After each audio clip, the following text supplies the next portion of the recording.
Miss হবে না আপনার পছন্দের টিভি শো। দেখুন জি5 অ্যাপে একদম ফ্রি। এরপর কি? তুমি বলো।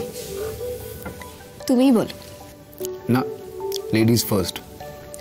নীল, এটা ভীষণ পুরো আমলের কথা। আর তাছাড়া তুমি তো জানোই যে আগে গেলে বাঘে খায়। ও আচ্ছা, তার মানে তুমি আমাকে বাঘের মুখে ফেলতে চাইছো? বলো কি বলছিলে? এরপর কি করবে, কিছু প্ল্যান করলে? কি আবার, আমার গান, পিএইচডি, এই। আর কি? বিয়ে করবে না? আর সংসার? আবার কেন নয়? কেন? একটা খারাপ অভিজ্ঞতা দিয়ে যে গোটা জীবন মাপা হতে পারে না, এটা তো তুমি এতদিনে জেনে গেছো। তাহলে কেন নয়? কি ব্যাপার বলো তো নীল? তুমি কি আমার জন্য ছেলে খুঁজছো নাকি নিজের বিয়ের কথাটা বলার জন্য গ্রাউন্ড ক্লিয়ার করছো? দুটোর কোনোটাই না, তবে প্রথমটা হলে কিন্তু মন্দ হয় না। দেখো, আমি কিন্তু তোমাকে সব থেকে ভালো চিনি, সেদিক থেকে এই ব্যাপারে আমি বেস্ট। তুমি বলতে চাইছো তুমি আমাকে চেনো? চিনি। আমি জীবনটাকে না একেবারে নদীর মতন ছেড়ে দিয়েছি। তার যেদিকে ইচ্ছে হয় সে সেদিকে বই।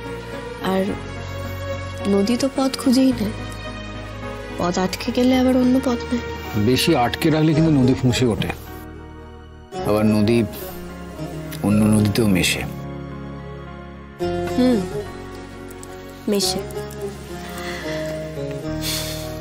নীল, জানো তো, মাঝে মাঝে মায়ের কথাগুলো শুনলে না আমার সত্যিই ভয় করে।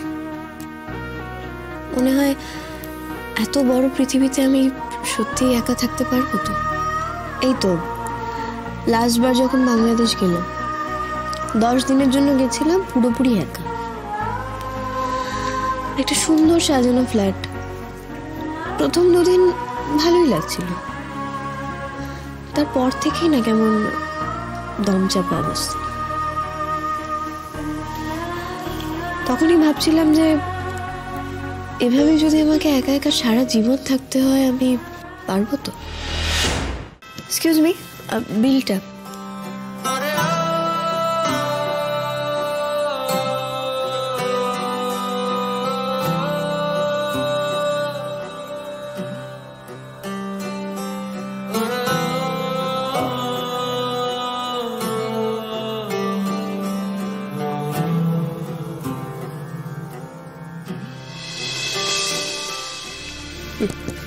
Thank you. ওয়েলকাম।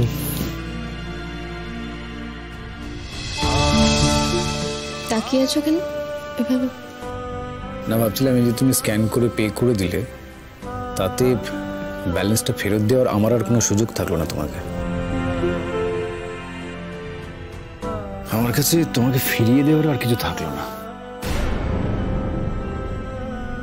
চল।